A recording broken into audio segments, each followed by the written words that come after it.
अगर आपको भी 18 से 25 लाख की जॉब चाहिए तो आपको सारे एडवांस टॉपिक जैसे टीपी, ग्राफ, ट्री, ट्राई, इन सबको पढ़ना पड़ेगा। इन सारे टॉपिक्स के बहुत सारे क्वेश्चंस हैं, तो या तो आप सारे के सारे क्वेश्चंस लगा लो या फिर आप पैटर्न मैचिंग सीख लो।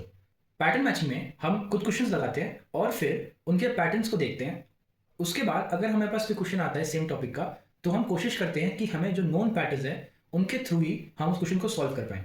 आज का जो लीड कोड प्यूटीडी है वो है ways to express an integer as sum of powers, और इस क्वेश्चन को सॉल्व करके हम देखेंगे कि कैसे हम हमारे नॉन क्वेश्चंस या फिर नॉन पैटर्न्स के थ्रू ही नए क्वेश्चन को सॉल्व कर सकते हैं। तो क्वेश्चन का स्टेटमेंट कुछ ऐसा है that we have integer n and integer x, and हमको बताना है number of ways to express n as sum of unique numbers raised to the power of x। तो पहले एग्जांपल में जैसे n 10 है तो और x 2 है, तो I have used unique integers 1 and 3, and in दोनों को मैंने रेस किया है टू द पावर 2, और उसके बाद इनका सम जो है that equals to 10, and there is only one way, तो इसका आउटपुट है 1। तो सेकंड एग्जांपल है उसमें n 4 है, x 1 है, एंड इसमें दो तरीके हैं हमें सम 4 लाने का। पहले में हम 4 रेस टू पावर 1 कर सकते हैं, या फिर 1 raise to power 1 plus 3 raise to power 1।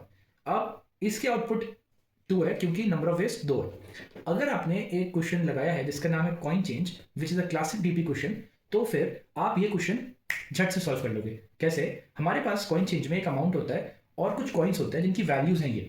अब हमको बताना होता है कि what are the number of ways जिससे हम इस अमाउंट तक पहुंच सकते हैं यूजिंग दीज कॉइन्स, और ऑब्वियसली हम एक कॉइन को सिर्फ एक बार यूज कर सकते हैं अगर हम उसे यूज कर रहे हैं। तो फर्क क्या है इस क्वेश्चन में और इस क्वेश्चन में कि जो वैल्यू ऑफ कॉइन्स है ना दैट हैज चेंज। अब इसमें ये वैल्यू नहीं है, इसमें वैल्यू है raised to the power of x. तो अगर मैं हर एक इंडेक्स पे x की पावर चढ़ा दूं एंड उसको अपने कॉइन्स के तौर पे स्टोर कर लूं एंड अमाउंट को n के बराबर कर दूं, तो मैं सेम ही क्वेश्चन सॉल्व कर रहा हूं। इसमें हमारे पास दो कंडीशंस होती हैं ऑब्वियसली। एक होती है बेस कंडीशन, वो क्या है कि अगर मैं जब अपना कॉइन सिलेक्शन कर रहा हूं उस केस में अगर मेरा कभी भी अमाउंट जीरो हो जाता है तो मुझे पता है कि मुझे एक तरीका मिल गया उस अमाउंट तक पहुंचने का, तो मैं रिटर्न 1 कर दूंगा जो कि फाइनली मेरे आंसर में कंट्रीब्यूट कर रहा है।